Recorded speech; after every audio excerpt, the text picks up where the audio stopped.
Hey guys, Thomas the here, aka Mustache Tom, here to review the series Sonic Prime.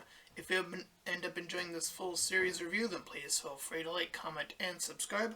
Also make sure to check out those links in the description. One will head you over to my petition to help out smaller YouTubers. Second, third, to my Patreon and PayPal where you can help support me and my channel. And fourth, to my Discord server where you can join, collab, and share your content there for another place to share your content. And children will be reminded at the end of the review. With all of that out of the way, let's get into Sonic Prime. Now, admittedly, I had heard of Sonic Prime at some prior point before seeing the series, but I didn't remember seeing any trailers for this show, and certainly not any things outside of maybe at some point hearing it briefly at the Game Awards at some point, rather. And again, with zero context as to what this show was, I didn't look up any info, so I didn't know what type of show this was even going to be. So I went into this show relatively blind, and as far as shows were concerned, the last one I was aware of was Sonic Boom, which was a even more comedic show than where this seems to land, and obviously this seems to be sort of like a mix between Sonic Boom and even between some of its earlier contemporary Sonic shows. Doesn't land anywhere close to Sonic X. It does have some of the characters, like Shadow and Rouge from Sonic X, but Sonic X has a lot more anime feels to it, and a lot more anime-like sort of storytelling conventions. So there is that. So of course, with my lack of knowledge, I did not know that this was going to be some sort of interdimensional multiverse sort of story. So obviously, when I immediately heard that, I went, oh, so this is going to be some sort of like Miles Morales Into the Spider-Verse. So my immediate comparison was to compare it to that movie, although comparing a movie to a series does seem a little bit unfair.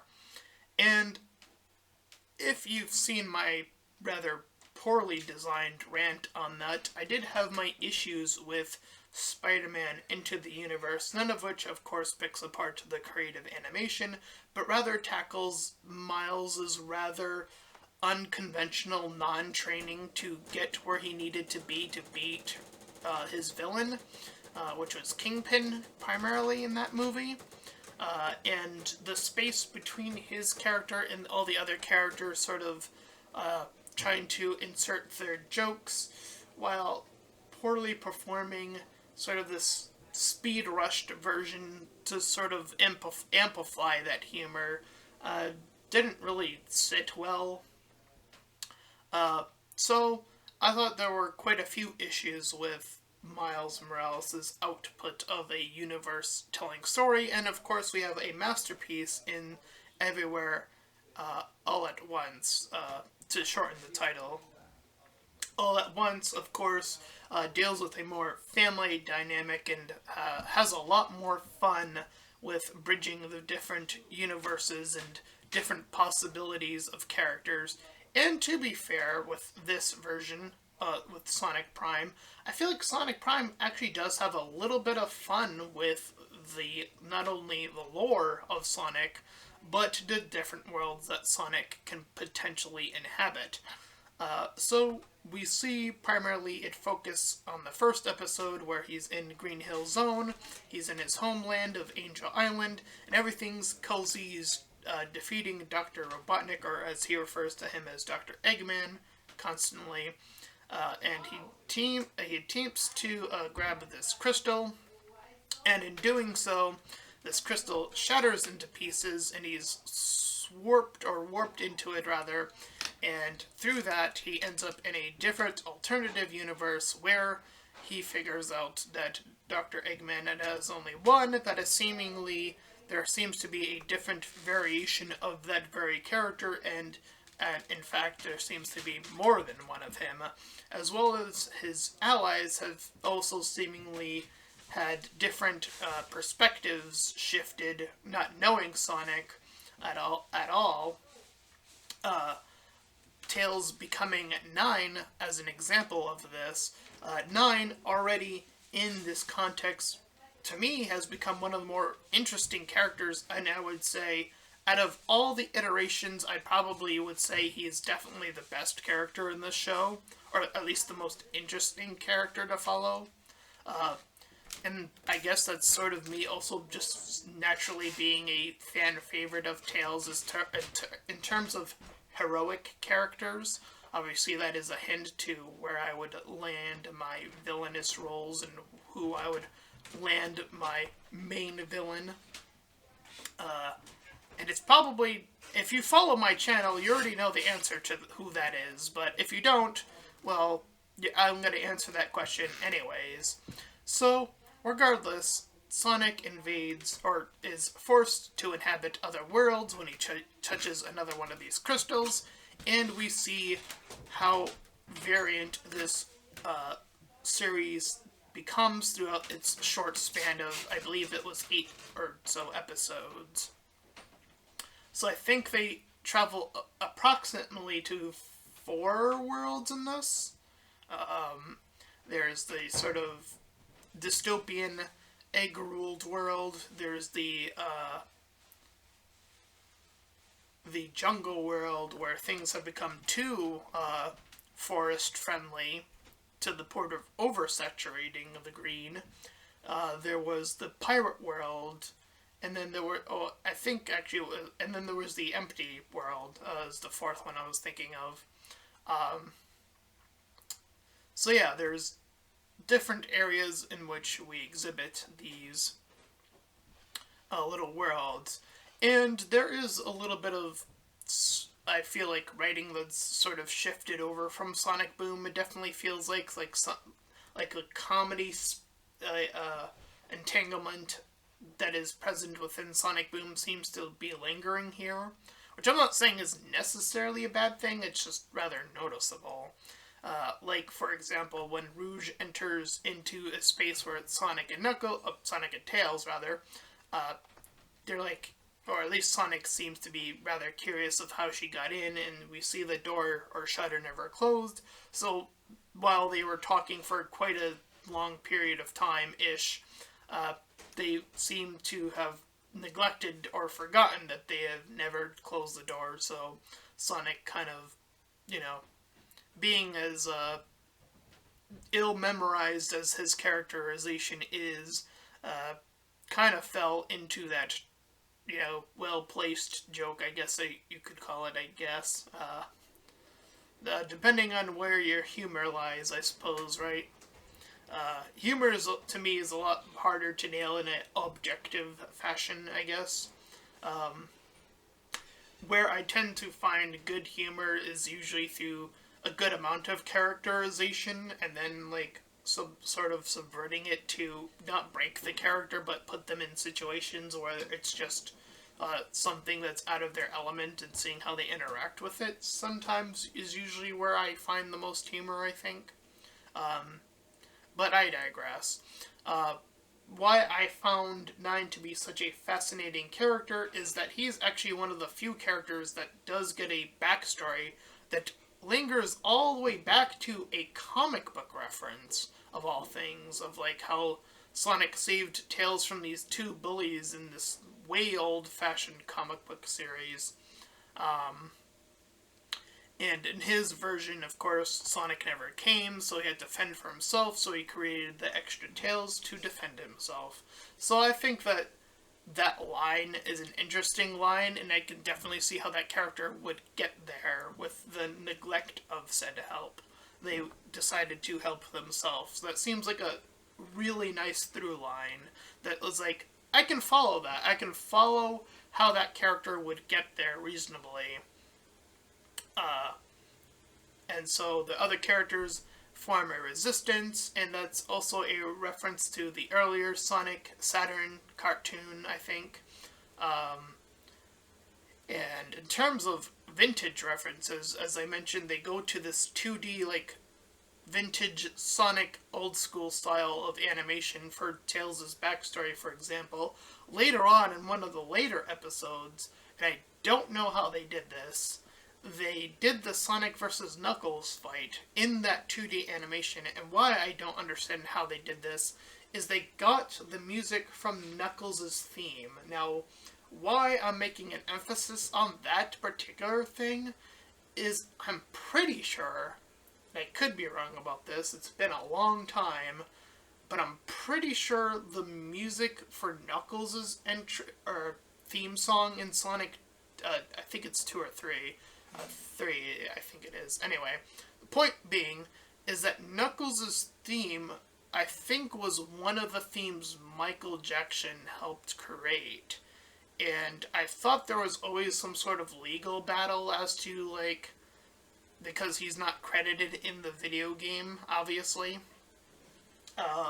But that's something you can look up if you're, like, a fan like me of, like, Sonic lore, of, like, where the music even came from, and you learn that very fact. So I'm not sure, like, what the copyright deal was with that, and how they neglected to use that for so long, and now that's finally in reuse, I guess? I don't know, like, it definitely makes me wonder, like, if they could get away with that, and Sonic Frontiers can also get away with a flashback to the classic Sonic game imagery, but this one can get away with it, plus the theme song, which again requires certain copyright stuff to go down. I'm fairly certain on that, but again, I could be wrong.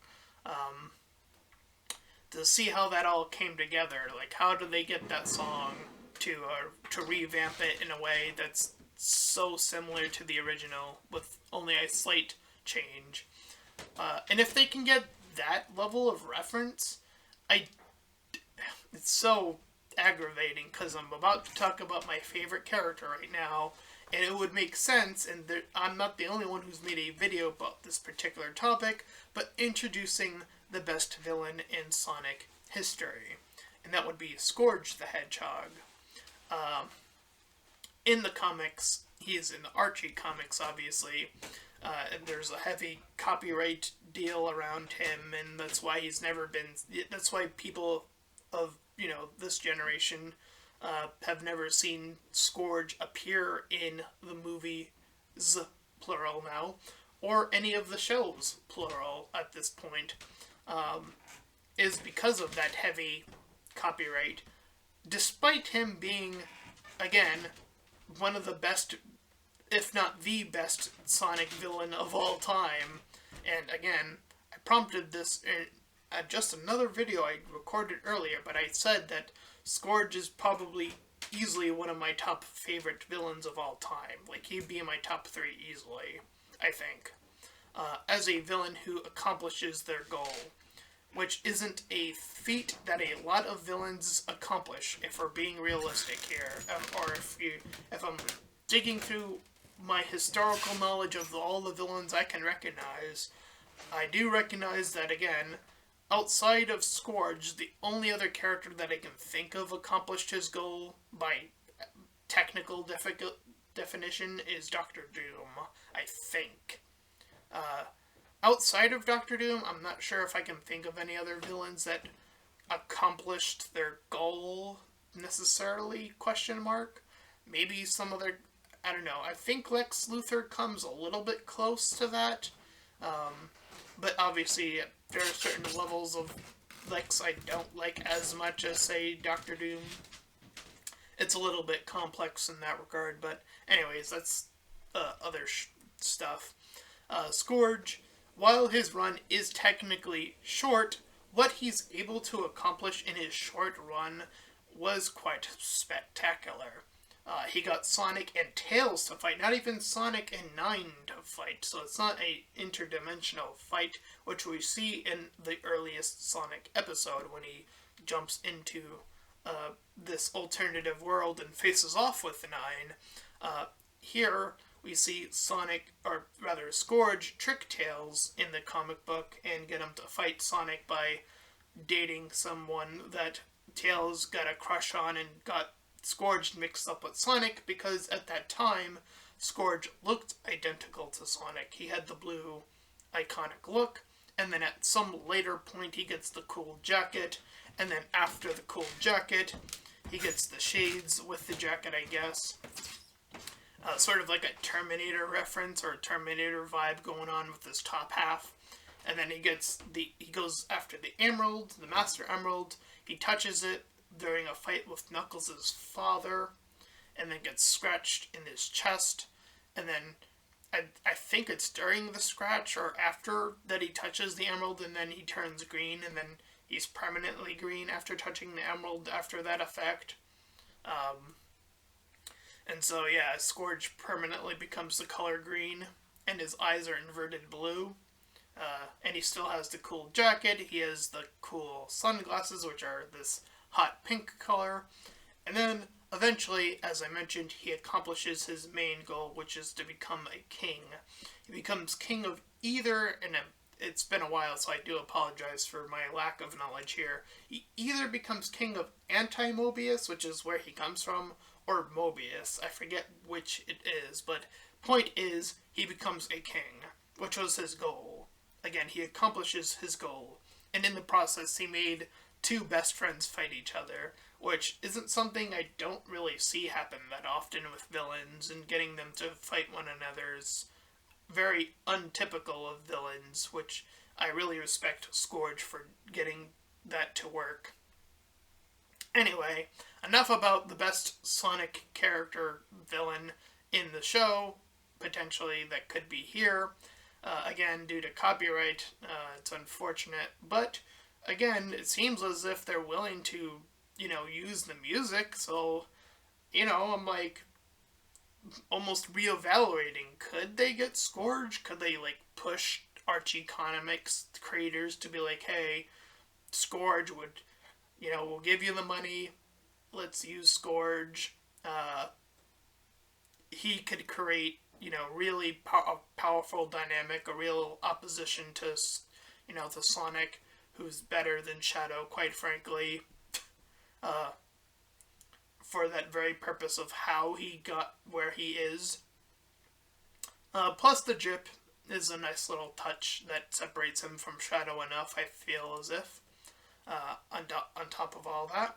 So, that's, just a little additional little lens, or creative little flares to Scourge. And kind of like Shadow, later on anyways, he does end up just joining the squad anyways, at least for a short while. Again, they kind of just abandoned his character altogether after that little segment. So, again, a short run, but a powerful run.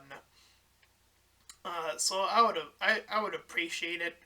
I think it would make for a great enemy in a show like this, or a great enemy in the movies, like Sonic the Hedgehog 3 coming out whenever, or even 4 if they get a successful 3. Again, I'm not sure. But, nonetheless, I think all of that would be really interesting. But as far as what is present in this show, I would say that its elements between comedy and action are pretty high octane action, and with little brief interludes of comedy here and there. And I do like the characterization moments of this show the most, so I do feel like sometimes the comedy can come off as a bit distracting sometimes, especially when it's not as, that kind of basic, really kind of easy setup, like the whole Rouge thing I mentioned earlier. I feel like a lot of the jokes sort of land in that surface area, not based off of, more, again, dealing with a character's interactions. I think Nine's even dialogue can come across as both dramatic and a little bit that's a little bit funny that it turned out that way, sort of like a sad humor almost. Sort of combining different genre or elements of, the genres like that. Again, I think that there's a lot to toy with here, and I think that at least the first season does a pretty decent job at doing that. And yeah, so I would probably give this show between a 6 or a 7 if I'm being as objective as possible. I do feel like there's a little bit more potential with some of the characters. Obviously, with the whole changing the world, you're sort of getting other interactions with quote unquote different characters in a way. Uh, so it's all about sort of reintroducing these characters when they're, introduced to this new world, or at least through the lens of Sonic, is how we're sort of viewing this. So, for example, when he's in the plant world, he has to deal with a whole different variant of the four characters we see at the bottom of the poster next to Sonic, and which of them is, of course, that Amy we see on the right there, which is more of the tribal Amy. I forget her specific name. I think it was like Thorn Rose or something like that. Um, and Knuckles and Rouge, respectively, have different names that fit into their tribalism, I guess. And then there's Big the Cat, who's also there in some of the worlds. I think he's actually in most of them. An active participant in at least one of them in the later half of the season. Um, so yeah, I do think that as far as the characters are concerned, we're seeing like parts of them in a way. Like, it's a little bit hard to see how a character might get there, and then you see the full story play out, and you're like, okay, I think I can sort of string that together. Amy is kind of the outlier, I guess, in that regard. Um, like, her first alternative one is like she's a robot all of a sudden, and I'm like, okay, how did she end up like that? Like, that is the far end of like, okay, so Robotnik, again, you would have to go into a darker backstory where like one of the Robotniks captured her and then did the whole thing in the comic books, which is shown even in the earlier TV show, Sonic Saturn, where you see the animalistic animals get turned into the robots. Uh, so, it would imply a much darker backstory for that character specifically, and I do think that they hint at it to a degree with the bird inside the chest plate of that version of Amy. And then when they're in the plant world, Amy's sort of like this aggressive defender of the forest. And what I find a little bit interesting about that is like they're sort of like pro green, but not too green almost in that episode. Which I know this earlier the Sonic Saturn cartoon definitely focused on a little bit there. Uh, you know, here's a good reference. Here's a good if they can't get Scourge, and if they can add a new protagonist instead of getting a villain that seems impossible to get, here's an alternative that you could do. Use one of Sonic's siblings from Sonic Underground. He has two siblings, a brother and a sister in that version.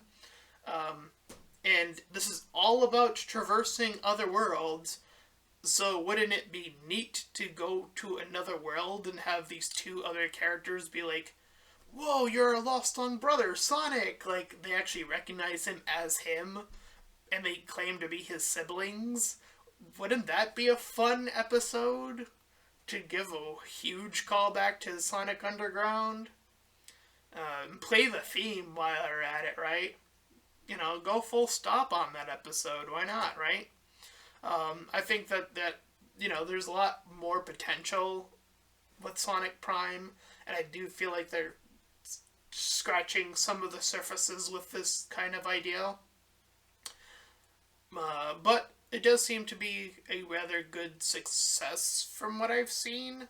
I've seen, bizarrely, some people question the animation level of this show, which I find bizarre.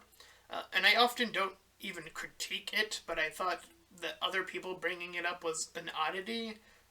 I mean, I as far as the visual story, stuff goes, and visuals in general, I think the show looks fine. I'm not really sure what people are trying to say when they say the animation doesn't look great. Again, I'm not really even sure if that's... I don't know, like, that's the issue I have with people often saying that, is like, I'm looking at this style and I'm like, it looks fine to me. I don't know. And the fight sequences certainly look pretty good. Uh, I mean, you can actually see what the characters are doing a lot of the time, so that's pretty neat. And again, with a action-oriented show, I think that showing off some of those moves and whether they make a reference or not is, you know, fine or whatever. Um, but yeah, I do think that there is a lot of potential for a, whatever they're going to do with the season 2, if they get a season 2, when they get a season 2. And again, I'm just laying out some ideas for the writers if they ever come across this video and watch this far. Again, within the confines of, if you can't possibly get Scourge, the best character ever, I would honestly settle for a Sonic Underground reference. I think seeing Sonic's siblings again would be neat. I'm not sure if they'd be able to get Jaleel White to do his vintage Sonic voice anymore. I don't think he has the range anymore. I'm not even sure. But there are plenty of big YouTubers if, you're fearful of the YouTube name. I mean, you got Jacksepticeye in here as a cameo, so I know you're looking for those big YouTuber names. I know you don't really care about the small YouTubers who would desperately want to voice act in Sonic and can do a Sonic voice. It's not like I made a video where I did 100 voices and included Sonic myself. And, Jaleel White did all 3 of the siblings in Sonic Underground. So I'm just saying, the voice of Sonic's brother probably wouldn't be that different from Sonic. Just saying.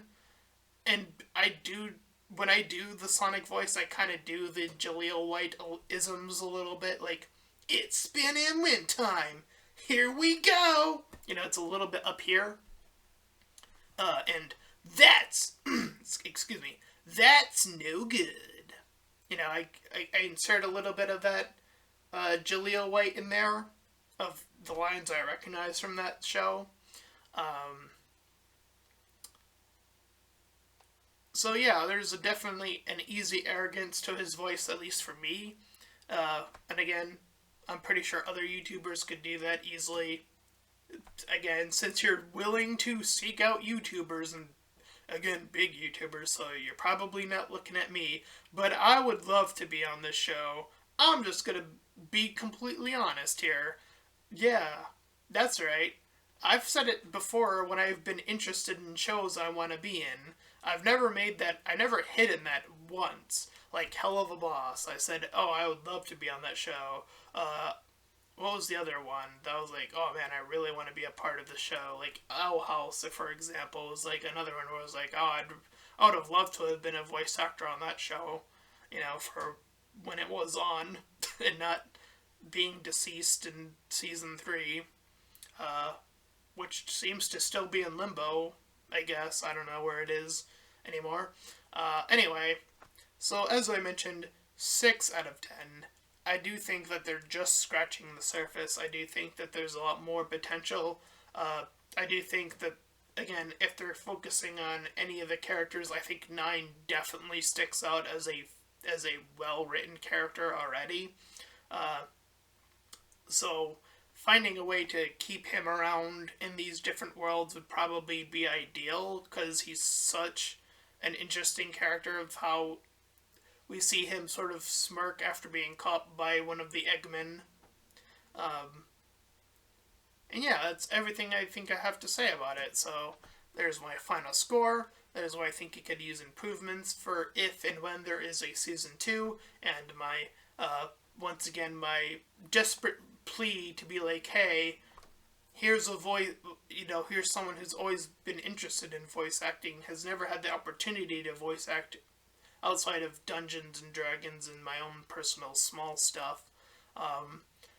Putting my name out there once again, so my interest is well known and documented, and I don't ever apologize for that.